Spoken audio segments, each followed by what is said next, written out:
Hello बच्चों, let's read this question. So the question says graph between kinetic energy of photoelectron Ke max versus frequency nu of an incident photon is given when light is incident on a metal plate during photoelectric experiment. And यहाँ पर एक graph given है kinetic energy versus frequency की, जहाँ पर कि एक पहले स्ट्रेट लाइन ऑब्टेन होता है up to the frequency ν1, then उसके बाद उस स्लोप इसकी बढ़ती है. So wavelength of light corresponding to the frequency nu1 is 200 nanometers.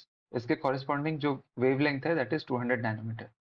If monochromatic light of wavelength 100 nanometer is incident on metal plate, then Ke max of ejected photoelectron is, and we have 4 options. So here the key concept is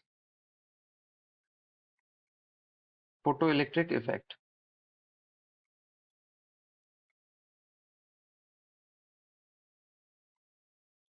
So photoelectric effect में क्या होता है, जब हम किसी metal plate के ऊपर radiations इसके ऊपर डालते हैं, देन इसके सरफेस में जो इलेक्ट्रॉन्स होते हैं वो फर्स्ट मेटल से डिटैच होते हैं एंड देन वो कुछ वेलोसिटी के साथ, कुछ काइनेटिक एनर्जी के साथ उस मेटल प्लेट के सरफेस से एमिट होते हैं. और जो काइनेटिक एनर्जी होती है that is due to the radiation of light incident on them. So हम यहाँ पर एक रिलेशन डिराइव कर सकते हैं. Suppose E is the energy of incident light is equal to phi. This is the work function, क्योंकि ये इतनी जो एनर्जी होती है वो यूज होती है एक इलेक्ट्रॉन को उसके सरफेस से या फिर उसके मेटल एटम से निकालने के लिए, plus we have kinetic energy. Alright, so this is kinetic energy. And graph में हम एक पॉइंट पे देख सकते हैं दैट काइनेटिक एनर्जी 0 है up to frequency ν1. That means जब भी ये एनर्जी काइनेटिक एनर्जी से कम होगी या फिर फाई से कम होगी तब काइनेटिक एनर्जी जनरेट ही नहीं हो सकता. दैट मीन्स जब तक रेडिएशन सफिशिएंट एनर्जी की नहीं होगी तब काइनेटिक एनर्जी इलेक्ट्रॉन के पास नहीं आएगी एंड इलेक्ट्रॉन्स को रिलीज ही नहीं होगा. That means when energy is equal to phi और we can say energy is greater than phi, then kinetic energy is equal to positive value. लेकिन जब एनर्जी ऑफ इंसिडेंट लाइट जो है that is less than और equal to five, that means work function के साथ equal होता है या फिर उससे कम होता है, देन इलेक्ट्रॉन एमिट ही नहीं होते, इलेक्ट्रॉन्स इजेक्ट ही नहीं होते and kinetic energy is equal to 0. So जिस पॉइंट पे काइनेटिक एनर्जी की वैल्यू 0 से ज्यादा इंक्रीज हो रही है उस पॉइंट को हम बोल सकते हैं that energy is equal to work function and that corresponds to ν1 frequency. And it is given that the wavelength of light corresponding to frequency ν1 is 200 nanometers.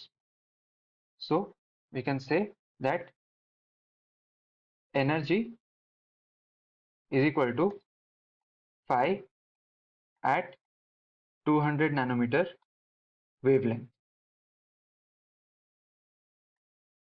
So इसकी जो wavelength है और इस लाइट की जो wavelength है that is 200 nanometers and we know E is equal to hc divided by lambda. So lambda की जगह हम पुट कर सकते हैं 200 nanometers.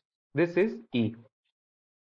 Now we can also say that phi is equal to hc divided by lambda, which is equal to hc divided by 200 nanometers.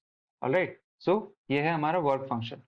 Now अगर हम इसी value of work function को फोटो इलेक्ट्रिक इफेक्ट के equation में put करें, then E is equal to phi plus kinetic energy K E.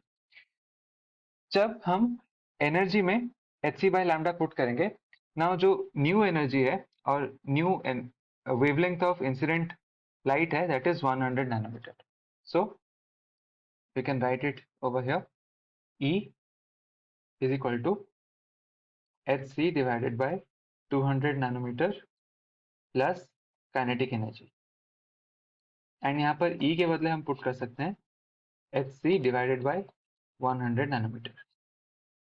So if we put it, hc divided by 100 nm is equal to hc divided by 200 nm plus kinetic energy.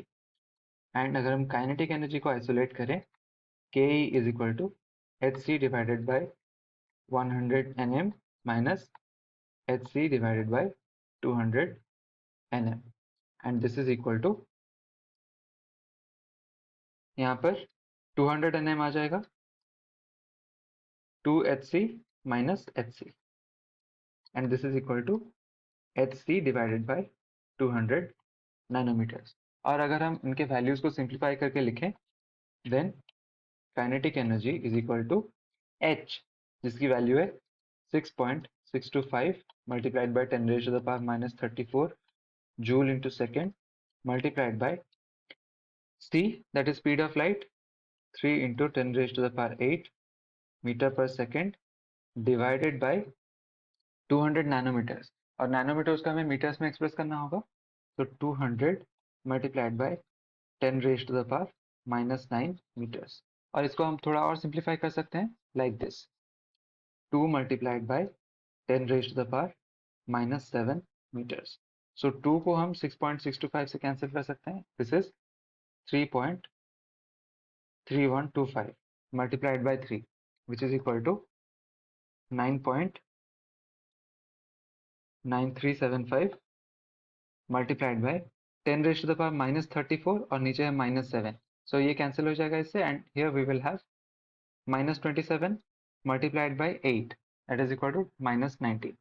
So 9.9375 multiplied by 10 raised to the power minus 9, and the unit is joules.